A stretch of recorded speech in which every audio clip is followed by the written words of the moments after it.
Depth of Quran YouTube চ্যানেলের সম্মানিত দর্শক শ্রোতাগণের প্রতি আমার পক্ষ থেকে সালাম, আসসালামু আলাইকুম ওয়া রাহমাতুল্লাহি ওয়া বারাকাতুহু। মহান আল্লাহ রাব্বুল আলামিনের সন্তুষ্টি অর্জনের বিনীত লক্ষ্যেই এই ইউটিউব চ্যানেলে আমরা পবিত্র কোরআন তেলাওয়াত করি এবং তার অর্থ উপস্থাপন করি বাংলা ভাষায় এবং ইংরেজি ভাষায়। বাংলা ভাষায় বা বাংলা ভাষ্যে আজকের তেলাওয়াতের পর্বটি হবে ৯৯তম পর্ব। এই পর্বে আমরা নতুন সূরা শুরু করব, সেটি হলো ১৩তম সূরা, সূরা আর-রাদ।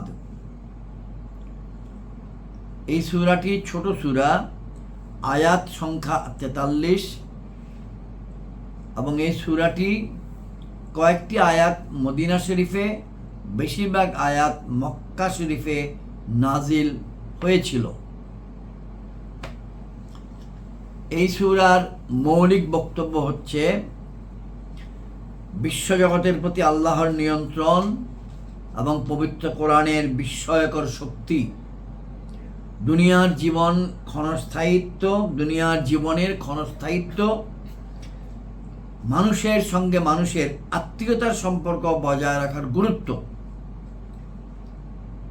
গুনাহের পরও বান্দাকে ছাড় দেওয়ার কারণ। মহান আল্লাহ রাব্বুল আলামিন অনেক বান্দাকে গুনার পরও ছাড় দিয়েছেন, তার কারণ এবং কৃতজ্ঞতা প্রকাশের প্রয়োজনীয়তা।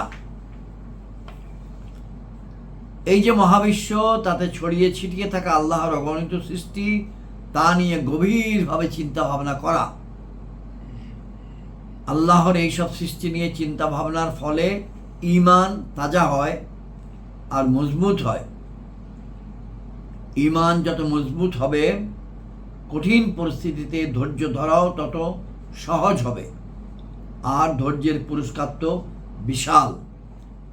ধৈর্যের ঘটনা এবং পুরস্কার আমরা গত পর্বে ৯৮তম পর্বে শেষ হয়েছে সূরা ইউসুফের তেলাওয়াত ৭টি পর্বে, ৯২, ৯৩, ৯৪, ৯৫, ৯৬, ৯৭, ৯৮-এ। তার মধ্যে পদে পদে পরতে পরতে ধৈর্য ধরার সুফল এবং ধৈর্যের সুপরিণাম পাওয়া গিয়েছে। সূরা আর-রাদের শানে নজুল।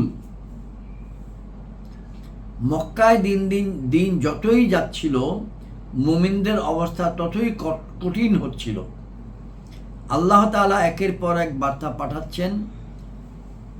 তার রসুল মুহাম্মদ রাসূলুল্লাহ সাল্লাল্লাহু আলাইহি ওয়াসাল্লাম মুশরিকদের কাছে ইসলামের দাওয়াত পৌঁছায় দিচ্ছিলেন, কিন্তু মুশরিকরা বারবার মুখ ফিরিয়ে নিচ্ছিল।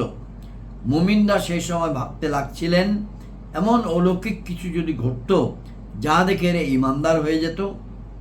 তখন আল্লাহ জানিয়ে দিলেন, এখন আর এই রীতি কার্যকর না, আর কার্যকর থাকলেও কোনো লাভ হতো না। কবর থেকে মরা মানুষ উঠে এসে এদের সাথে কথা বললেও এরা ঈমান আনবে না।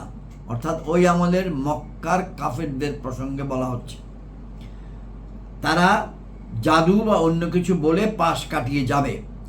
তবুও এই সূরা নাজিল হয়েছিল মুশরিকদেরকে নসিহত করতে, বোঝাতে, ঈমানের পথে উঠে আসার আহ্বান জানাতে।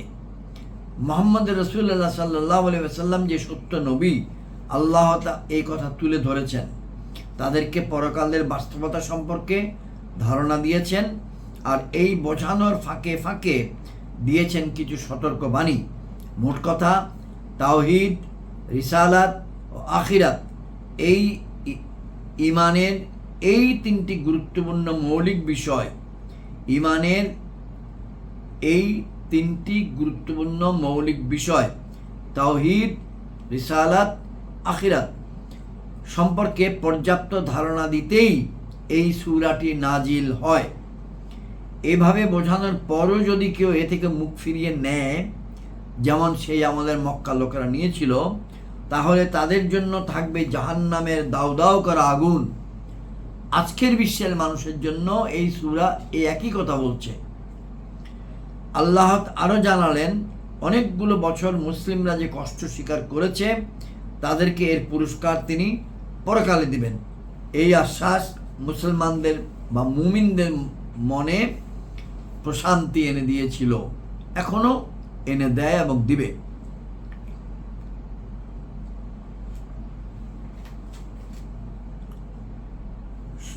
এখানে মোট 48টি আয়াত আছে। এই আয়াতগুলিতে কোরআনের সত্য, আমরা আবার রিপিট করছি কিছু আংশিকভাবে, কোরআনের সত্যতা ও আল্লাহর ক্ষমতার নিদর্শন বর্ণনা করা হয়েছে। পরকালের ব্যাপারে মুশরিকদের অবিশ্বাসের ব্যাপারটিকে তুলে ধরা হয়েছে। আল্লাহর জ্ঞান চারিদিকে বিস্তৃত, তার ক্ষমতা অসীম, সব কিছু তার ওই বেঁধে দেওয়া নিয়মের অধীন, এটা প্রকাশ করা হয়েছে। মুমিন আর কাফির উভয় শ্রেণীর বৈশিষ্ট্য ও পরিণতির আলোচনা করা হয়েছে। আমরা আজকে সূরা আর-রাদের 1 থেকে 11 নম্বর আয়াত মাত্র তেলাওয়াত করব ইনশাআল্লাহ।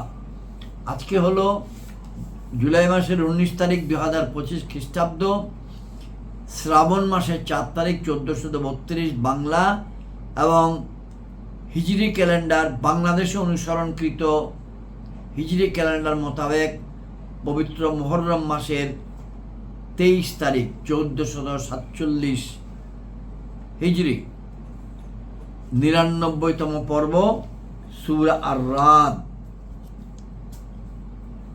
সবার আগে আমরা দরুদ শরীফ তেলাওয়াত করি। আল্লাহুম্মা সাল্লি আলা মুহাম্মাদিন ওয়া আলা আলি মুহাম্মাদিন কামা সাল্লাইতা আলা ইব্রাহিম ওয়া আলা আলি ইব্রাহিম ইন্নাকা হামিদুম মাজিদ। আল্লাহুম্মা বারিক আলা মুহাম্মাদিন ওয়া আলা আলি মুহাম্মাদিন কামা বারাকতা আলা ইব্রাহিম ওয়া আলা আলি ইব্রাহিম ইন্নাকা হামিদুম মাজিদ। সংক্ষিপ্ত দরুদ শরীফ। আল্লাহুম্মা সাল্লি আলা সাইয়্যিদিনা মুহাম্মাদিন ওয়াসিলাতি ইলাইকা ওয়া আলিহি ওয়া সাল্লিম। আল্লাহুম্মা সাল্লি আলা সাইয়্যিদিনা মুহাম্মাদিন ওয়াসিলাতি ইলাইকা ওয়া আলিহি ওয়া সাল্লিম। আল্লাহুম্মা সাল্লি আলা সাইয়্যিদিনা মুহাম্মাদিন ওয়াসিলাতি ইলাইকা ওয়া আলিহি ওয়া সাল্লিম।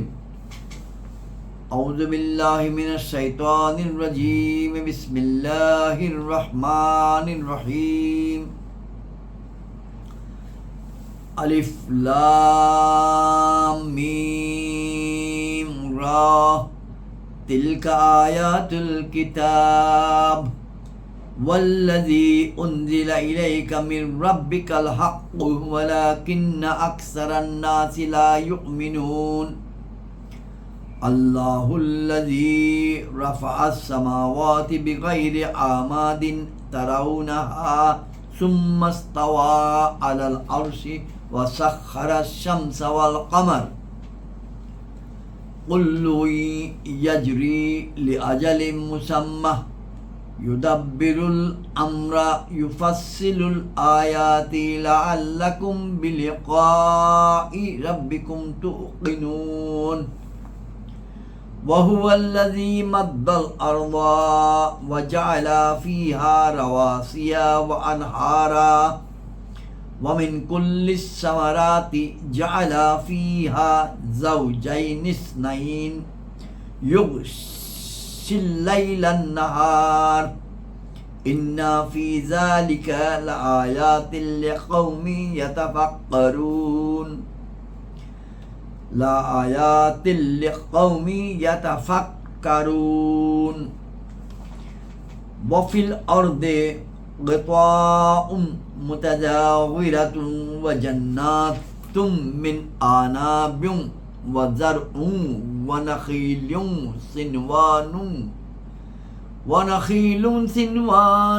وغير صنوان يسقى بماء واحد ونفضل بعضها على بعض في الأكل إن في ذلك لآيات لقوم يعقلون। وإن تعجب فعجب قولهم أإذا كنا ترابا أإنا لفي خلق جديد أولئك الذين كفروا بربهم وأولئك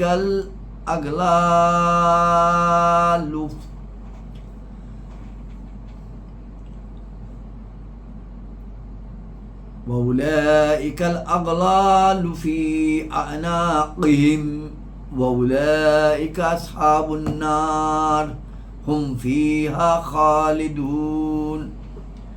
وَيَسْتَعْجِلُونَكَ بِالسَّيِّئَاتِ قَبْلَ الْحَسَنَةِ وَقَدْ خَلَتْ مِنْ قَبْلِهِمُ الْمَثُولَةُ وَإِنَّ رَبَّكَ لَذُو مَغْفِرَةٍ لِلنَّاسِ عَلَى ظُلْمِهِمْ وَإِنَّ رَبَّكَ لَشَدِيدُ الْعِقَابِ وَيَقُولُ الَّذِينَ كَفَرُوا لَوْلَا أُنْزِلَ عَلَيْهِ آيَاتٌ مِّن رَّبِّهِ إِنَّمَا أَنْتَ مُنذِرٌ وَلِكُلِّ قَوْمٍ حَادٍ الله يعلم ما تحمل كل أنثى وما تغيض الأرحام وما تزداد وكل شيء عنده بمقدار عالم الغيب والشهادة الكبير المتعال سواء منكم من أسر القول ومن جهر به ومن هو مستخف بالليل وسارب بالنهار له معقبة من بين يديه ومن خلفه يحفظونه من أمر الله إن الله لا يغير ما بقوم حتى يغيروا ما بأنفسهم وإذا أراد الله بقوم سوءا فلا مرد له وما لهم من دونه من وال صدق الله العظيم وصدق رسوله النبي الكريم আমরা এখন বাংলা অর্থ উপস্থাপন করছি সূরা আর-রাদ 99তম পর্ব depth of Quran YouTube channel Bangla ভাষায়। আলিফ লাম মিম রা এগুলো কিতাবের আয়াত এবং তাই যা হে হাবিব আপনার প্রতি আপনার রবের নিকট থেকে অবতীর্ণ হয়েছে সত্য, কিন্তু অধিকাংশ মানুষ ঈমান আনে না। আল্লাহ তিনি যিনি আসমানগুলোকে ঊর্ধ্বদেশে স্থাপন করেছেন এমন সব স্তম্ভ ব্যতীত যেগুলো তোমরা দেখতে পাও। আল্লাহ তিনি যিনি আসমানগুলোকে ঊর্ধ্বদেশে স্থাপন করেছেন এমন সব স্তম্ভ ব্যতীত যেগুলো তোমরা দেখতে পাও, অর্থাৎ যেসব স্তম্ভ দেখা যায় এমন স্তম্ভ ব্যতীত।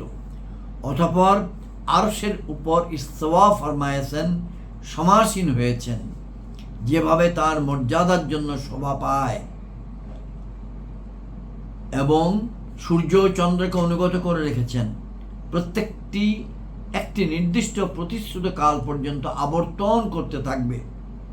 আল্লাহ কর্মের ব্যবস্থাপনা করেন এবং বিশদভাবে নিদর্শনাদি বর্ণনা করেন, যাতে তোমরা তোমাদের রবের সাক্ষাৎ সম্বন্ধে নিশ্চিত বিশ্বাস করো। এবং তিনিই হন যিনি জমিনকে বিস্তৃত করেছেন এবং তাতে নোঙ্গররূপী পর্বতমালা ও নদীসমূহ সৃষ্টি করেছেন, এবং জমিনের মধ্যে প্রত্যেক প্রকারের ফল দুই প্রকারের সৃষ্টি করেছেন। রাত দ্বারা দিনকে আচ্ছাদিত করেন। নিশ্চয়ই এতে নিদর্শনাদি রয়েছে চিন্তাশীলদের জন্য। এবং জমিনের বিভিন্ন ভূখণ্ড রয়েছে, আর রয়েছেও পাশাপাশি, এবং বাগান রয়েছে আঙ্গুরের, আর শস্যক্ষেত্র খেজুরের গাছ একটা গুঁড়ি থেকে উৎপন্ন, এবং পৃথক পৃথকভাবে সবকটি একই পানি দ্বারা সিঞ্চিত হয়। আর ফলগুলোর মধ্যে আমি একটাকে অপরটা অপেক্ষা উত্তম করি। নিশ্চয়ই এতে নিদর্শনাদি রয়েছে বিবেকবানদের জন্য। 3 নম্বর আয়াতে ছিল নিশ্চয়ই এতে নিদর্শনাদি রয়েছে চিন্তাশীলদের জন্য। 3 নম্বর আয়াতের শেষে ছিল ইন্না ফি যালিকা লাআয়াতি লিকাওমিন ইয়াতাফাক্কারুন। 4 নম্বর আয়াতের শেষে আছে ইন্না ফি যালিকা লাআয়াতি লিকাওমিন ইয়াকিলুন। আয়াত 5, এবং যদি আপনি বিস্মিত হন তবে বিস্ময় তো তাদের এ কথারই যে আমরা কি মাটিতে পরিণত হওয়ার পর নতুন সৃষ্টিতে পরিণত হব? এবং তারাই হচ্ছে যারা আপন রবকে অস্বীকার করেছে, এবং তারাই হচ্ছে যাদের ঘাড়ে শিকল থাকবে, এবং তারা দোজখবাসী, তাদেরকে সেখানে স্থায়ীভাবে থাকতে হবে। আয়াত 6, এবং আপনার নিকট তারা শাস্তি তাড়াতাড়ি চাচ্ছে রহমতের পূর্বে, এবং তাদের পূর্ববর্তীদের শাস্তি হয়ে গেছে। আর নিশ্চয়ই আপনার রব তো লোকদের অত্যাচারের উপরও তাদেরকে এক ধরনের ক্ষমা করে দেন, এবং নিশ্চয়ই আপনার রবের শাস্তি কঠোর।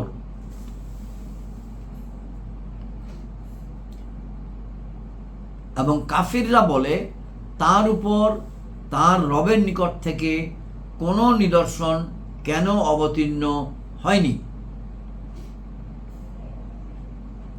আপনি তো সতর্ককারী এবং প্রত্যেক সম্প্রদায়ের পথপ্রদর্শক।